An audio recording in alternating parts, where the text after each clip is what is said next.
Dear students, just like differentiation, there are some rules of integration, out of which we are going to study two of them today. And they are constant function rule and constant multiple rule. Let us get into the details. Primarily, we are talking about the constant function rule, and it is known as constant function can be why it is known as constant function rule? The reason is that we are dealing with a constant function. यहाँ पर y for example is a function of x. जब ऐसी situation होगी उसके अंदर f of x की जगह कोई constant होगा जिसकी हमने बात करनी है. फॉर एग्जाम्पल यहाँ पे आप देख रहे हैं मैंने एक जनरल नोटेशन यूज़ किया है, a यूज़ किया है सिम्बॉलिक वे में, which is a coefficient. Actually it is a constant लेकिन मल्टीप्लाई हो रहा है with a variable which is x, और x की पावर 0 है. It means that even if you don't write x, it doesn't make a difference. And a is a constant, we already know that. आपको ये भी पता है कि जब किसी वेरिएबल की पावर 0 होती है, it is equal to 1. So I can write it like this. So we have just tried to recall कि constant function क्या होता है. अब हम इसकी अगर इंटीग्रेशन करेंगे तो इसका तरीकाकार क्या होगा? Let us see. इसमें हम a को वैसे ही लिखेंगे और जो वेरिएबल है वो जनरेट हो जाएगा. That is, previously x was not visible, it was not having any significant power, उसकी पावर 0 थी, लेकिन अब इसकी पावर 1 हो गई है.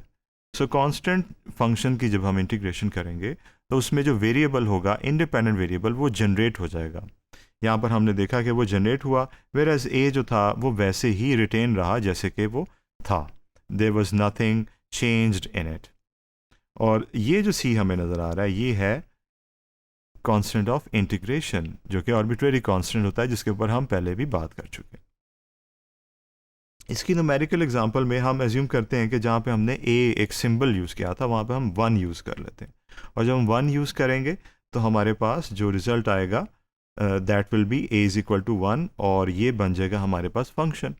सो it is equal to 1, it's a constant function, जो हम पहले भी पढ़ चुके हैं.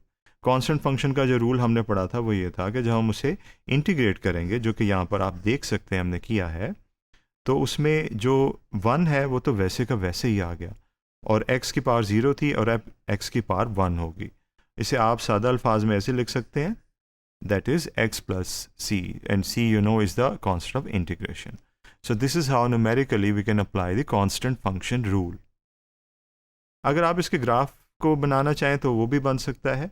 ये है हमारे पास गिवन फंक्शन, और इसका जो ग्राफ बना that was a straight line parallel to X axis. ये भी आपको पता है कांस्टेंट फंक्शन का ग्राफ ऐसे होता है. और इसका जो रिजल्ट आया इंटीग्रेशन के बाद वो है ये, और इसकी इंटीग्रेशन का जो रिजल्ट है it's a positive relationship. X इसका आंसर है, so you can see it's a positive relationship and a positively slope line is a result of its graph. So that was the depiction of the given function and the integration of that. अब constant multiple rule जो है इसे हम देख लेते हैं.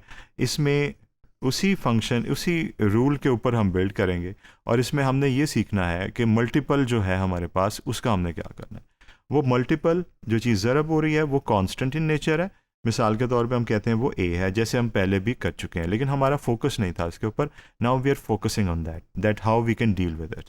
तरीकाकार इसका यही है कि हम जब इंटीग्रेशन करेंगे बोथ साइड्स तो a को हम बाहर लिख लेंगे and it will appear outside as a constant multiple, and the rest of the things they are done जैसे हम पहले भी कर चुके हैं कि हम इंटीग्रेशन करेंगे उस फंक्शन की जैसे हम the way we are guided by the rules.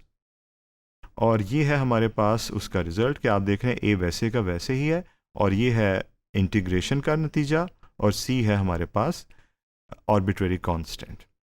So in this way, we can understand that whenever we are given a constant multiple with a function, जब हम उसकी integration करेंगे तो constant multiple as a product, as a multiple बाहर आ जाएगा उस product के. ये है उसकी एक numerical example. यहाँ पर हमने a की जगह 5 assume किया और function हमारे पास ये बन गया. जब हमने इसकी integration की तो 5 आपने देखा कि बाहर आ गया, और बाकी जो function है उसकी integration standard procedure से की गई.